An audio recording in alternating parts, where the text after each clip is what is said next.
Hello, everybody. I'm Dr. Jesse Jackson III.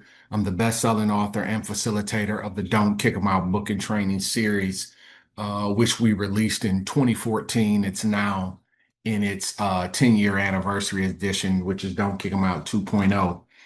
Our specialty is um, correcting behavior issues building wide, and it is a very systematic approach. It's a very team-oriented approach. I'm fresh back from a training. I had to come right back and talk. I worked with a school yesterday, a group of schools, and worked with their leadership teams. And we were talking extensively about their behavior practices. And I ran them through our 12-point framework. And when going through the 12, the principals were able to immediately identify where the deficit was. And it had a lot of times it was inconsistency with our practices. Our team is not on the same page. We have adults. One of our pillars is about adult maturity. Adults are not able to regulate. And then we don't know how to teach regulation to the children. I want to talk to, so I'm specifically talking to special education departments, superintendents, SPED directors. I got a lot of love for special education. I like to believe my career started in that. I started when my career started to really take off. I was running a juvenile pod, a maximum security juvenile pod with all kids, violent offenders, have committed felonies. Well, one of the things we noticed early is that everybody had an IEP. Everybody was identified. Well, immediately from me taking over, I, I met the kids. I was around them. So I was like, man, there's nothing wrong with this guy. So I had everybody reassessed. And I mean, it was less than 10% that was really real-time special education service applicable. Well, what was going on with the other ones? Inability to regulate, can't control themselves, butthole disorder, meaning they're just antisocial personality. They hate authority, don't want you to tell them what to do. They've raised themselves. And so that's grown over the years. And now this kid, we don't know what else to do with them. So we have to identify them. And they're not going to disappoint us. You know what I'm saying? With that identification. So I've been at this such a long time. So that's where my first book, College or Prison, started to come from. It was from the things I was seeing. I was seeing that if we didn't get those kids routed, and when I say college, I'm not talking university, I'm talking about workforce, military, some can go to 4 year, and things of that nature. I was able to see if we didn't get this kid pulled out of that cycle of negative behavior, low expectations for themselves, they were going to end up on that bottom five. And we know what the bottom five is. They're going to get killed, they're going to be a lifetime human service recipient, incarcerated. Those things are real. We called it the school to prison pipeline. Well, it's very real, and it's more real today because the problems have escalated. So I believe when I look at all of the departments, and this is where I'm really digging my heels in this year, next year, and the year after, probably for the next 3 to 5 years, there's areas of our business that we've completely neglected. So one of the issues I'm putting energy into is our transportation departments. They're the first line of defense. They're intercepting the behavior right off the curve at a bus stop.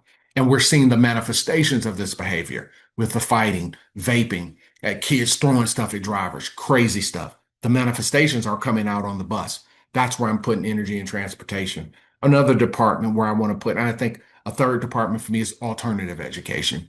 But the one that I really want to concentrate on and really build a great partnership with is SPED departments nationwide. Here's what I'm seeing.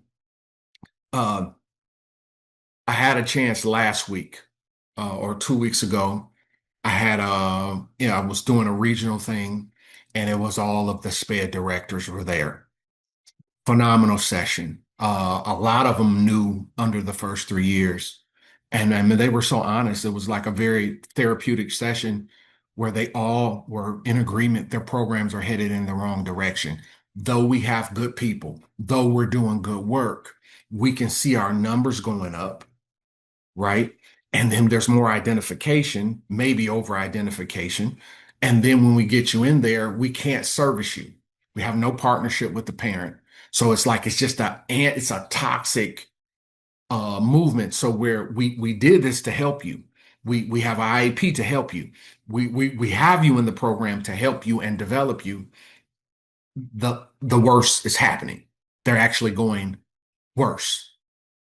So the thing is, I want us, for SPED folks, admin, district office listening. First of all, I feel you. What I want to do, when SPED started coming up about 15, 20 years ago, it was always negative. It was racial identification, and that could always be, but it just wasn't when it was being brought up. It wasn't a model or framework to correct it. It was kind of identifying it. It was kind of, hey, stop doing this. And that's what we do wrong. So when we recognize there's an error, we just stop. So like with suspensions are necessary, but they were misused. That's why I said don't kick them out. I'm a professional disciplinarian. I did not say don't kick people out because they were black, white, or brown. That's stupid. I didn't say that. No, I started highlighting. I could see the antisocial personality. I can see the lack of regulation. So let's do something different. So with the group that I was just came back from, when we sat around that table and talked in that room, I said we're about to come look at our practices on our campus. It's not district wide. Look at your campus. And let's look in here and see what your process is so we could see where the breakdown is coming. That's what I started to see, right? And you could start seeing relationally, boundary wise, consistency. Everybody's not running the same program, it's not going to work. And so now the evidence of this is the kids now have favorite people that they won't act up with. And then they got people that they'll totally trash the room and do crazy stuff. That means our program's not working. So it's time to hit the reset. Let me show you some things that I'm seeing here, right? So there's pillar number one of it is that just identifying what type of kids we have in our system, right? You got developmental disabilities. Those kids are typically taken care of pretty good because this is a developmental disability. We can see it. You know what I mean? It's developmental. We can see it. We can hear it. That's a different kid. That's different special education services. We have attention deficit disorders. It's a different service. See? Then we have the behavior, the emotional disturbances, some EI or whatever. We can see that, but though that's different, man. And we got to look at it a little different because in many situations, we are not serving the kid properly because we're actually putting them in a position where their behavior is going to get worse due to an identification, which could be accurate or inaccurate. It needs to be modifications so we can help the kid. I asked the school last week, I said, how will we know our services work 10 to 15 years from now? Okay, so we're running a gifted institution. We're running a predominantly special education institution. We have well over 35% of our kids in our district in special ed. 10 to 15 years from now, how will we know we did good work? And the consensus was that they could be a productive adult. Well, you know what that means? I.e., a taxpayer. They can work, they can start and create their own work, go to the military, honorable service to our country. Well, when you look at this behavior and look at these actions, that isn't getting it.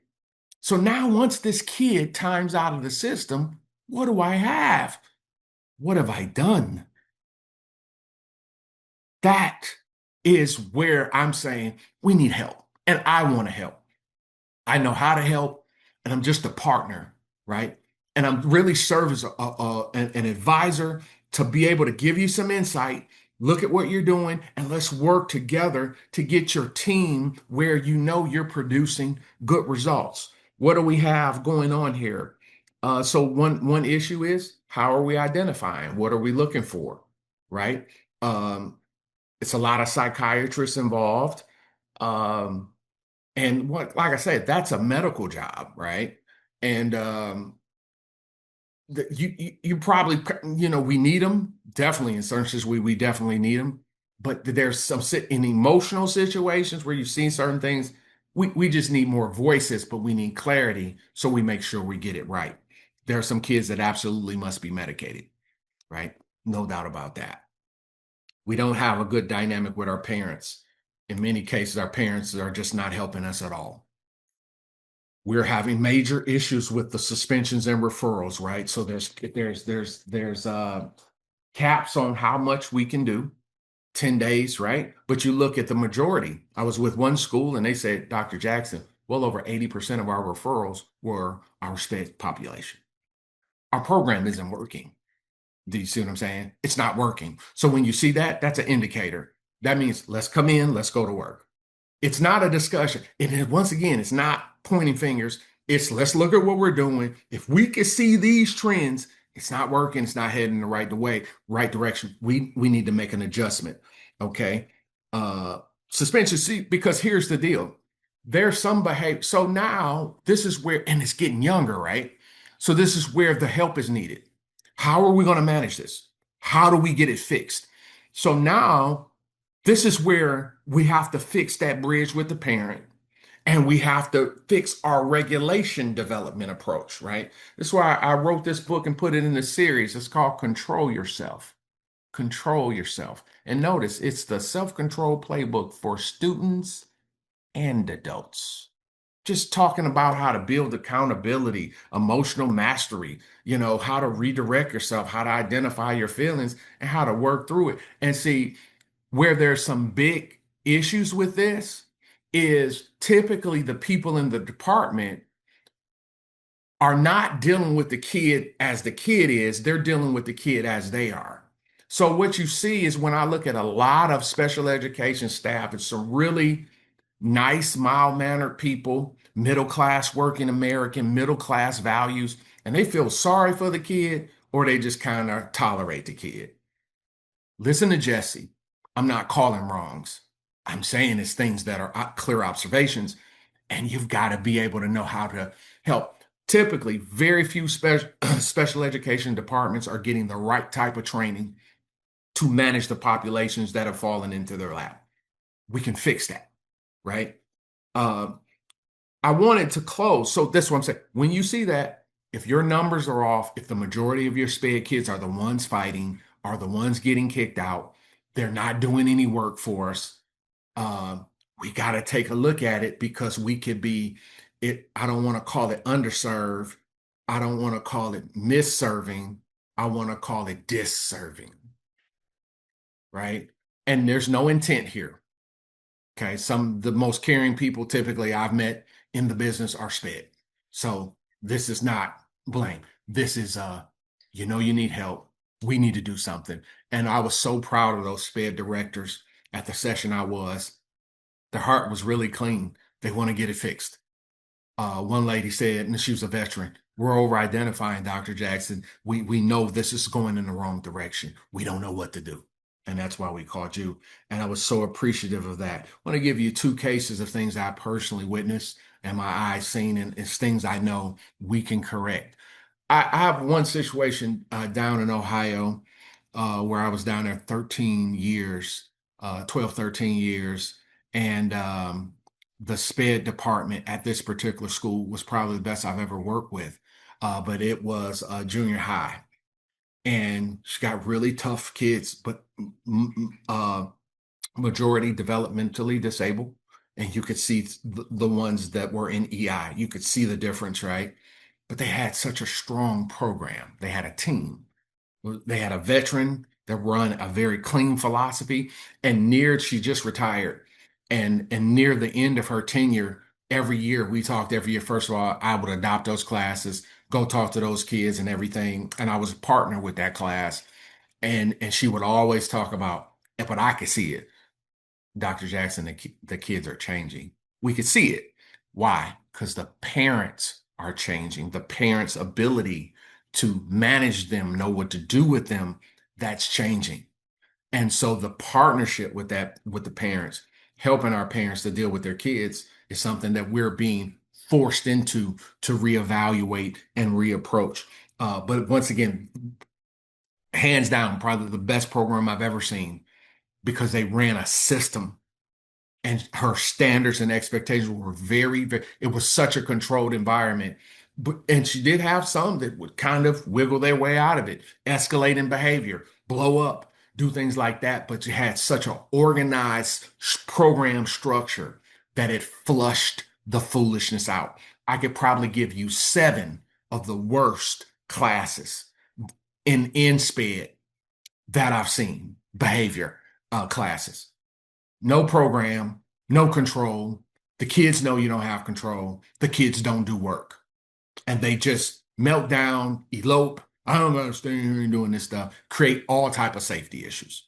So I've seen the best, and I can hand identify you some worst.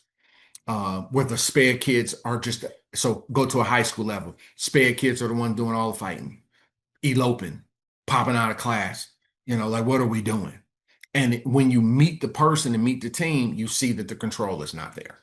And that's where we need help. We need training guidance and their capacity building in that component. Then let's go to the learning side of it. Like I said, I've been an independent. I'm going into my 20th year. I've been doing this 19 and a half years real time now. This upcoming fall, I'm going into my 20th season as an independent, partner with best man and winning team. And so I've seen it all. I mean, and through this country and in Canada, I've seen it all. And so the kids can learn, but it's once again, it's about that program, the person who's running it, and the ability to teach structure and regulation of your emotions. So one school, you know, they're real big on testing, and it was a trauma zone school, probably 54% identified. But one of the things that the superintendent and the principal did at this particular school is from the start of the school year, they always put pressure on those kids about we at least need you guys and girls to give us 9% growth on the test. So just saying, okay, you take the test and you're not going to give us nothing, that dog isn't going to work. You're not going to be here all 40 weeks or 39 weeks and don't give me nothing. You're going to give me some points. So she set the measurement at 9%.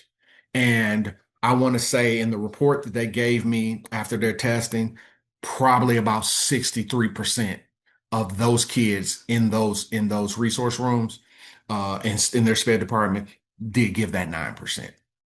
So what am I saying? It can absolutely be done.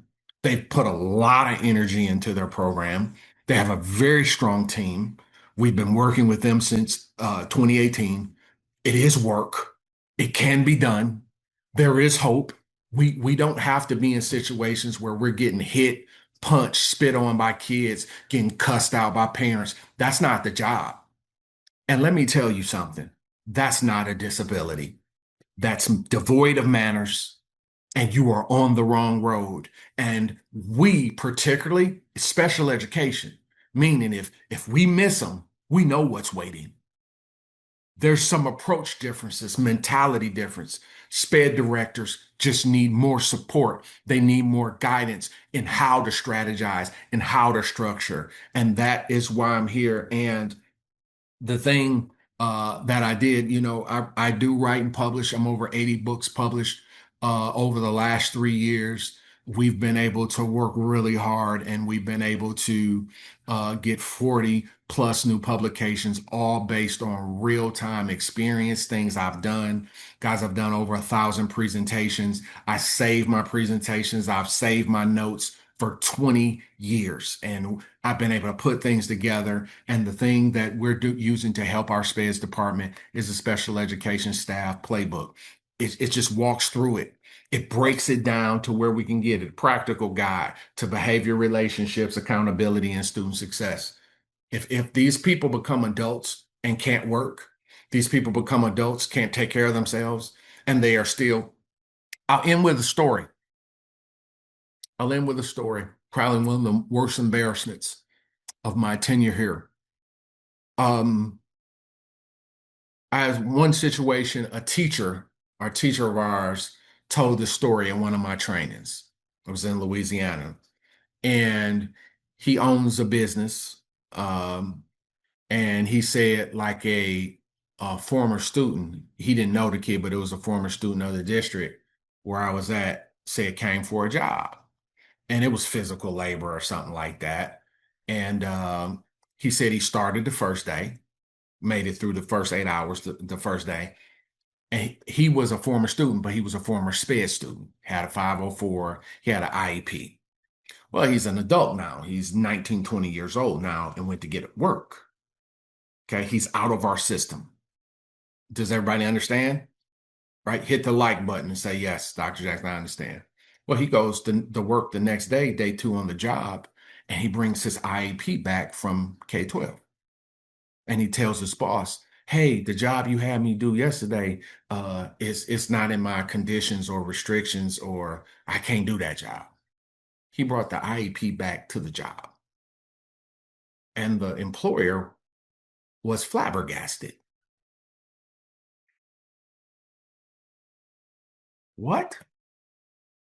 You can't do the job? Well, you don't have a job. Okay. Not what we do. You see what I'm saying? So a strong program connects the kids with the real world. I can think of another story out there on the coast, out there in Washington, and I got some kids. They let cuss everybody out, tear up the classroom, bleep you. I don't got to do what you say, throw chairs, windows. These kids elope and go to the local 7-Eleven and they're in there creating ruckus and want to steal or take something. They call the police. Remember, it's 504 kid. He's used to being, okay, you broke a chair, no big deal. We'll talk about it, or you go home for 2 days and come back. That's not the real world. And this kid goes to 7-Eleven, the law shows up. They said, stop, don't move.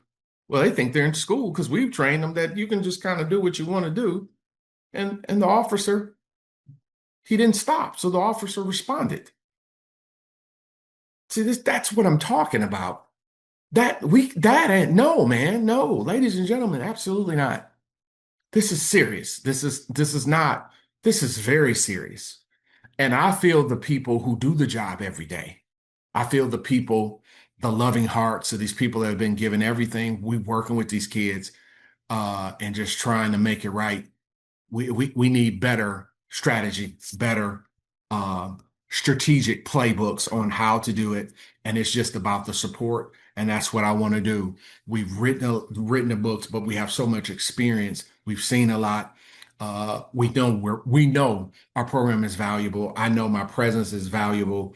The insight is valuable as long as it's in a good partnership with people that are willing to learn, willing to listen, and they're ready to make those steps towards building department, a strong department, a productive department from your pre-K up to your 12, just doing the right thing. And this is what my program is all about.